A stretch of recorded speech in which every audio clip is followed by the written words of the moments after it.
de la revisión de ampolla filtrante AB interno.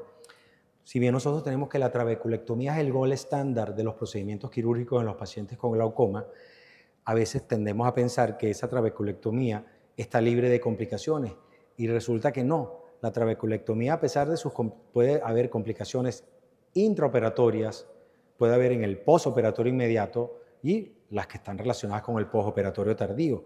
Y desde el posoperatorio mediato y en el posoperatorio tardío vamos a encontrar que prácticamente, como lo dice este estudio, el 78% de los pacientes durante los primeros meses requirieron algún tipo de manipulación en la cirugía de trabeculectomía sola, ni siquiera en la cirugía combinada, es decir, requirieron masaje en la sala de consulta, suturolisis o eliminación de ya sea con láser o forma mecánica y algún tipo de revisión de ampolla, es decir, el manejo del posoperatorio no solamente me pasa a mí con la trabeculectomía, sino que es un posoperatorio que puede ser difícil a nivel global por mucha experiencia que tenga el cirujano. Entonces, siempre es una cirugía que vamos a tener que estar encima de ella para garantizar que no nos vaya a traicionar y nos vaya a fallar a largo plazo. Entonces, no todo es un nirvana o una panacea con la trabeculectomía como tal.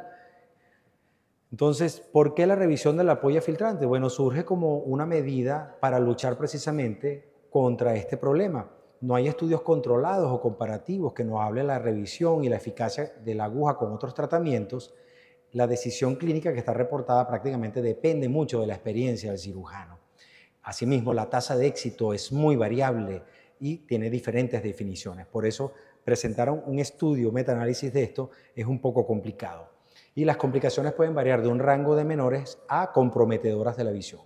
La decisión final de la revisión va a depender en muchos casos del mutuo acuerdo y la explicación de los bemoles entre el médico y su paciente. Entonces, ¿por qué ocurre la revisión? Pues bueno, porque hay una proliferación de fibroblastos y biosíntesis de colágeno en el área de la trabeculectomía, que tiene que ver con la antigüedad de la enfermedad, con la cronicidad del tratamiento y los cambios que realiza a nivel de la conjuntiva. ¿Y por qué la vamos a hacer? Bueno, para restablecer el flujo del humor acuoso y tratar de rescatar ese espacio subconjuntival. El examen de la lámpara hendidura nos va a ser siempre útil para establecer cuáles otras causas pueden haber. Por ejemplo, si hay iris atrapado en el ostium de la esclerostomía, si podemos planificar para usar una espátula de ciclodiálisis. La presencia de alguna membrana de fibrina puede hacernos la opción de utilizar jack láser en el consultorio y simplemente liberar y restablecer ese flujo. Esa imagen que tienen ustedes a la derecha, voy a hablar ahorita del needling como tal con aguja, pero quiero que se graben esa imagen que tienen a la derecha, que es la espátula del Dr. Gruber. Es la espátula de esclerotomía para revisión de ampollas filtrantes que él ha diseñado, que es mucho más delgada y 2 milímetros más larga que normalmente que la espátula para el manejo de la iridodiálisis o el manejo del iris. Entonces, esta imagen de la casa Ambler es algo que vamos a comentar ahora cuando veamos la técnica. Entonces, la revisión de la ampolla filtrante, en ella vamos a ver que todos los trabajos reportados siempre, sí o sí, hablan del uso de antimetabolitos ante la presencia de una filtrante fallida.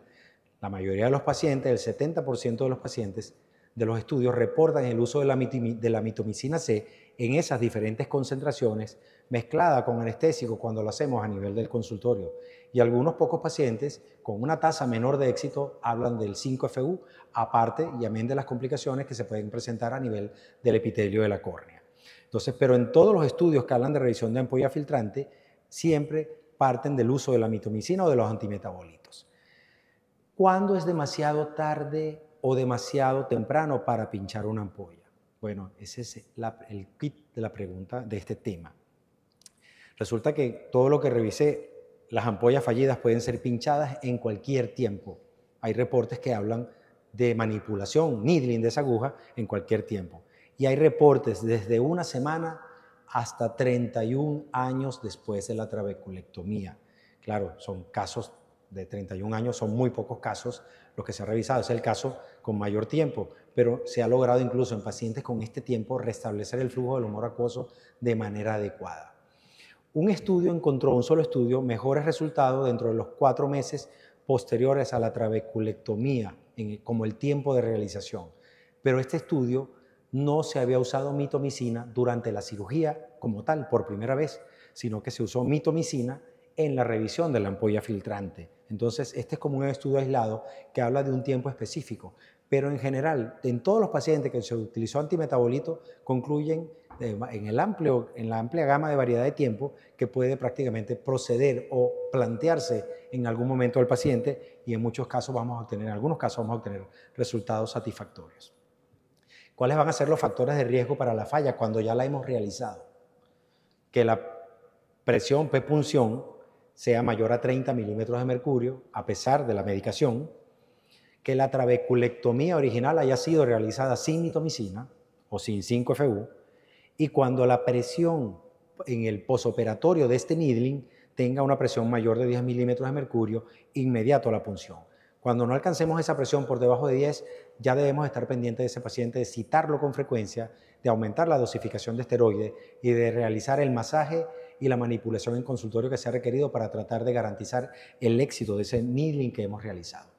¿Cuál va a ser la técnica? Cuando lo hacemos en lámpara de hendidura, bueno, colocamos yo lo coloco, el antimetabolito con anestésico previamente en el paciente, esperaba unos minutos que difundiera un poquito ese edema y entro de manera tangencial con una lanceta, con un MBR muchas veces, y voy a entrar disecando, ya ustedes, muchos aquí ya lo hemos hecho, disecando los puentes de colágeno y rompiendo las uniones de fibrina hasta entrar en la charnela o en el flap de la trabeculectomía, levantarla y proceder a entrar a la cámara anterior, para así garantizar que vamos a tener una restitución del flujo de la cámara anterior. Todos lo hacemos, pero realmente es un procedimiento que no deja de ser incómodo para el paciente, porque lo hacemos en consultorio, requerimos cooperación del paciente, siempre tenemos el miedo de la contaminación durante el procedimiento. Fíjense cómo se entra con el estilete, se comienza a avanzar y se va disecando los espacios hasta llegar al sitio donde está el flap esclerarlo a la charnela, y se procede a buscar la entrada de esa charnela, tratando de liberar. A la vez que muchas veces uno puede aprovechar de realizar la suturolisis, en ese caso, para liberar y aumentar un poco la filtración. Fíjense cómo funciona, pero fíjense cómo también tenemos la presencia de sangre a nivel de esa ampolla, que ella misma per se puede ser un factor de riesgo, como siempre lo es la presencia de sangre o la presencia de pigmento en el espacio subconjuntival, para que tengamos una falla de la ampolla filtrante. Entonces, eso es uno de los problemas cuando se hace a nivel de lámpara de hendidura. La incomodidad del paciente, el ayayay, la queja, la manipulación, el riesgo siempre que estamos manipulando un ojo y estamos introduciendo un instrumento quizás sin estar seguro de las condiciones de asexia, a pesar de que uno coloca povidona al 5% para tratar de que no haya flora bacteriana ahí presente. Entonces, bueno, el doctor Gruber diseña esta técnica, la cual me gustó muchísimo, y tratando siempre de mantenerme en la zona de la incomodidad, le presento 2 videos de pacientes míos en los cuales lo he realizado, ya bajo anestesia, en quirófano. Procedo a sujetar un punto de referencia en el limbo y una incisión importante a nivel de hora 6, previa colocación de viscoelástico cohesivo de cadena larga. Procedo a colocar un gonio lente de 3 espejos, y voy a proceder a visualizar, como van a ver en esta parte, voy a proceder a acercarme a lo que es la zona de la esclerotomía. Voy a deprimirla, ya yo sé que estoy seguro en esa zona, la deprimo y procedo a entrar un poquito, y fíjense cómo se ve la punta de la pinza, en este caso pinza de titanio. Comienzo a hacer la disección y comienzo a ver cómo se restablece el flujo, en este caso tanto de humor acuoso como con cierta cantidad de viscoelástico o de OVD que previamente tengo en la cámara anterior. Fíjense cómo es un procedimiento mucho más elegante, es un procedimiento que tiene muchos menos problemas a nivel de la manipulación, a nivel del iris, y posteriormente también otro paciente en el cual realizo el mismo procedimiento. Esto usted puede hacerlo si se está iniciando en los MIGS. Yo en ese caso era el lente que quería hacerlo con este lente para no hacerlo con el goniolente quirúrgico, con el cual realmente tiene uno entonces que cambiar de posición y ponerse un poco más a la cabecera del paciente. Realizamos las 2 paracentesis, una por donde estamos en la posición original, y por imagen en espejo, por imagen invertida, vamos a proceder con lo mismo. Esta es una espátula de iridodiálisis, de iris simplemente. ¿Por qué? Porque bueno, no me había llegado la espátula del doctor Gruber, y ahora que me ha llegado no se me han presentado más pacientes. Bueno, así es la vida, ya sea para el año 2024 que les tenga algún video con el instrumento propiamente diseñado para eso. Igual procedo aquí, fíjense cómo hago contrafuerza con la sutura que tengo de referencia y procedo a liberar los tabiques de fibrosis que pueda tener, restableciendo el flujo del humor acuoso en estos dos pacientes. Esta es la imagen del paciente, el video del paciente, de la primera paciente al día siguiente. Fíjense cómo observamos una ampolla restituida en su función, sin presencia de sangre en ella y sin mayores signos de inflamación a nivel de la cámara anterior, ni presencia de ifema inducido, como normalmente a veces nos puede pasar con el needling. Entonces, resumen clave. Quiero que se lleven hoy, si por lo menos no salen persuadidos, que salgan convencidos, que uso o no de antimetabolito. Siempre que vamos a hacer needling, tenemos que usar uso de antimetabolito, porque si no, es someter al paciente a algo que seguramente va a fracasar. El needling puede ser realizado primero o después de la inyección del antimetabolito y normalmente utilizaremos aguja 25 o 27G gauge y tenemos ahora la opción de la espátula del Dr. Gruber de la casa Ambler Surgical, que nos va a hacer la vida más fácil. ¿Qué es lo único? Bueno, que tenemos que llevar al paciente a quirófano y explicarle, pero lo hacemos bajo condiciones mucho más controladas. La punción se ha realizado desde la primera semana hasta 31 años después. El intervalo entre ambos procedimientos no es un factor de riesgo como tal para su éxito.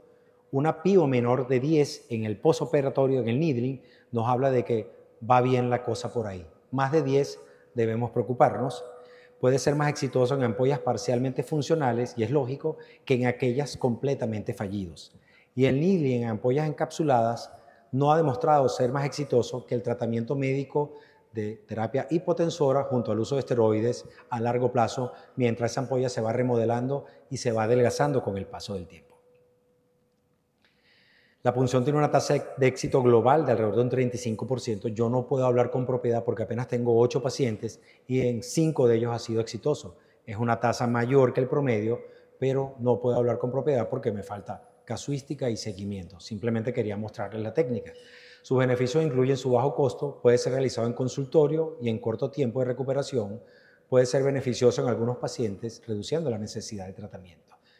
Sus contras: no es predecible, requiere habilidades técnicas y puede ser difícil de realizar, y siempre el riesgo latente de una infección, sobre todo cuando lo realizamos a nivel del consultorio.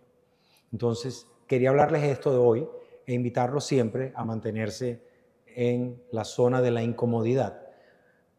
Este es un pensamiento que no es mío, es del doctor Mario Alonso Puig, donde dice que solo las personas que se mantienen en la incomodidad, enfocadas en la oportunidad, es decir, fuera de la zona de confort, pasan de la zona de hundimiento a la de descubrimiento.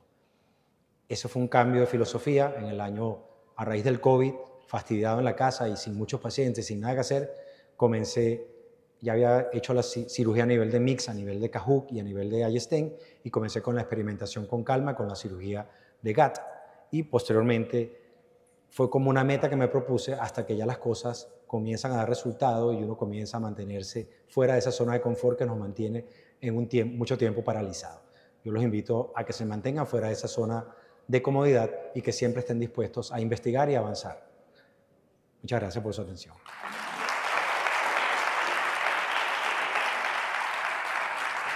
Muchísimas gracias a la Sociedad Venezolana de Oftalmología por la invitación en este 70º Congreso.